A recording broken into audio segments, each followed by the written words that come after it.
to position yourself for the miracle.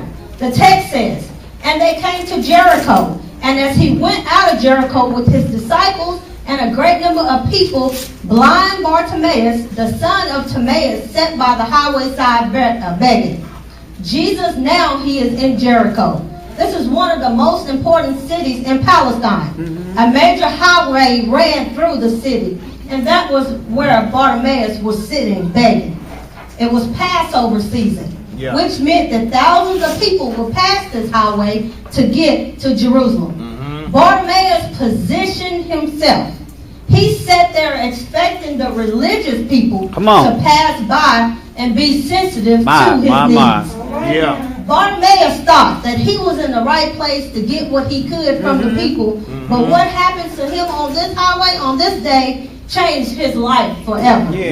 Bartimaeus positioned himself. My God. You must position yourself for the blessing. Isaiah 55:6 says, seek the Lord while he may be found. Call upon him while he is near. If you want a healing, you need to position yourself. If you want to be saved, you need to position yourself. If you want to be set free from whatever that has you bound, you need to position yourself.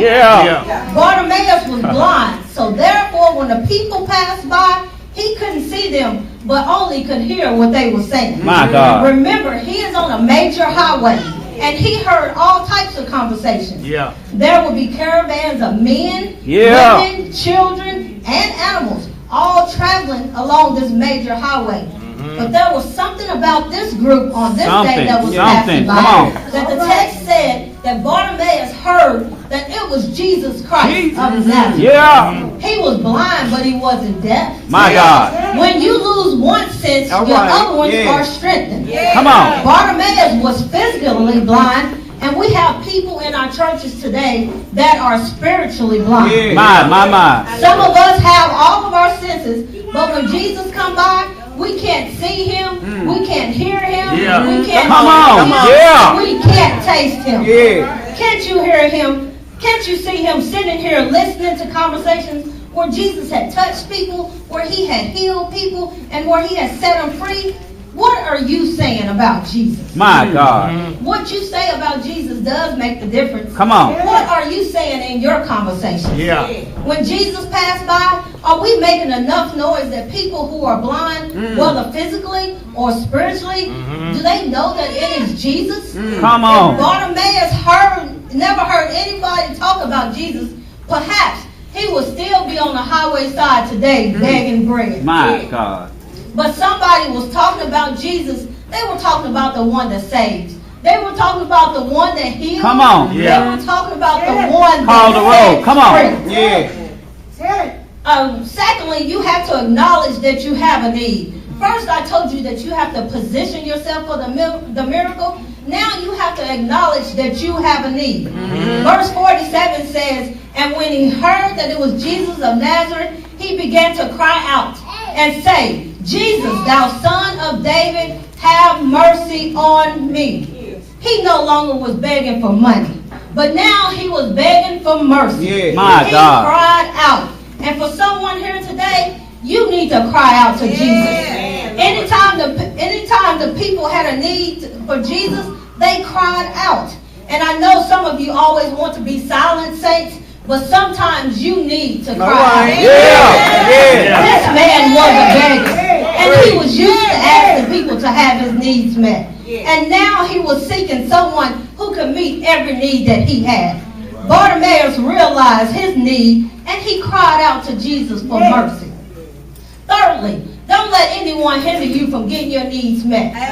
Verse 48 says, and many charged him that he should hold his peace. But he cried the more a great deal. Thou son of David, have mercy on me. The crowd now tells him to be quiet.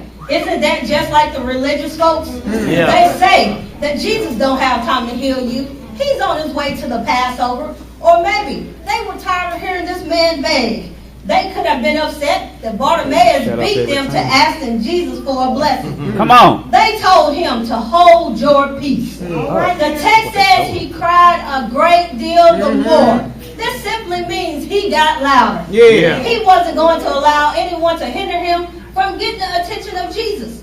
Somebody in here, you need to cry out to Jesus. My. He couldn't see Jesus, but he wanted to make sure that Jesus saw him. The text said that he cried out. He couldn't see Jesus, but he wanted to make sure that Jesus could see him. If you want the attention of Jesus, you need to cry out. And when the crowd tries to silence you, you get loud. This is paid off. Genesis 32, 24, and 26 says, and Jacob was left alone, and there wrestled with a man with him until the breaking of day. And when he saw that he prevailed not against him, he touched the hollow of his thigh. And the hollow of Jacob's thigh was out of joint as he wrestled with him. And he said, let me go, for the day breaketh. And he said, I will not let thee go, except thee bless me. Jacob had wrestled with the angel all night and would not give up until he blessed him.